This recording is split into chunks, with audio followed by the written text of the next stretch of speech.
السلام علیکم ورحمۃ اللہ وبرکاتہ۔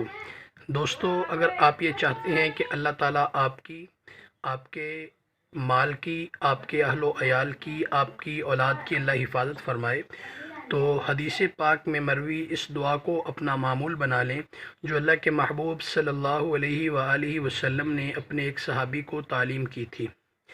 یہ دعا فجر کی نماز کے بعد اور مغرب کی نماز کے بعد 3 مرتبہ عام حالات میں پڑھیں، اور اگر آپ کو زیادہ پریشانی ہے، آپ کے زیادہ حالات خراب ہیں، یا آپ کو زیادہ ڈر رہتا ہے، تو ہر نماز کے بعد 3 مرتبہ اور صبح و شام جو ہے 21 مرتبہ اس دعا کو اپنا معمول بنا لیں۔ وہ دعا یہ ہے: بسم اللہ علی دینی و نفسی و ولدی و اہلی و مالی۔ اس دعا کو صبح و شام 21 مرتبہ اپنے معمول میں رکھیں، اور ہر نماز کے بعد یعنی ظہر، عصر اور عشاء کے بعد 3 مرتبہ اس کو اپنے معمول میں رکھیں۔ اللہ تعالیٰ آپ کو دنیا آخرت کی تمام بھلائیاں عطا فرمائیں گے، اور اللہ تعالیٰ آپ کو اپنی حفاظت اور کسٹڈی میں رکھیں گے، آپ کی پروٹیکشن ہوگی۔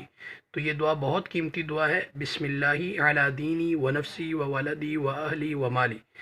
السلام علیکم ورحمۃ اللہ وبرکاتہ۔